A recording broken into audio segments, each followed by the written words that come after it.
বাংলাদেশ জামাত ইসলামী যুব বিভাগ কর্তৃক আয়োজিত রূপদিয়া আঞ্চলিক শাখার উদ্যোগে আয়োজিত আজকের এই নির্বাচনী সমাবেশে সম্মানিত সভাপতি যুব বিভাগের সদর উপজেলার সংগ্রামী সেক্রেটারি জনাব সাইফুর রহমান মনির, আজকের এই নির্বাচনী সমাবেশে প্রধান অতিথি হিসেবে আমাদের মাঝে উপস্থিত থাকবেন বাংলাদেশ জামাত ইসলামী কেন্দ্রীয় মজলিসের সুরার অন্যতম সদস্য,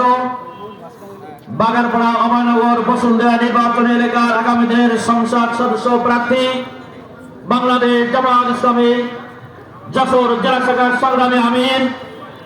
জনাব অধ্যাপক গোলাম রসুল। আজকে আমাদের মাঝে বিশেষ অতিথি যশোর সদর 3 আসনের আগামী দিনের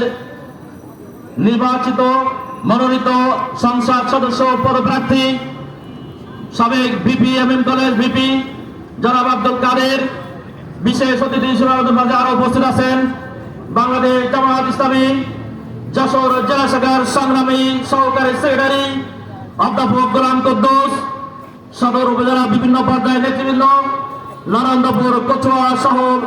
বিভিন্ন পর্যায়ের দায়িত্বশীল ভাইরা, সংগ্রামী রূপদিয়াবাসী, প্রাণপ্রিয় কর্মী ভাইরা, আইন শৃঙ্খলা নিয়োজিত পুলিশ ভাইরা, সম্মানিত সাংবাদিক বন্ধুগণ, আসসালামু আলাইকুম ওয়া রাহমাতুল্লাহ। আল্লাহ তাবারক ওয়া তাআলার দরবার শুকরিয়া আদায় করছি। সাথে রাসূলের পাক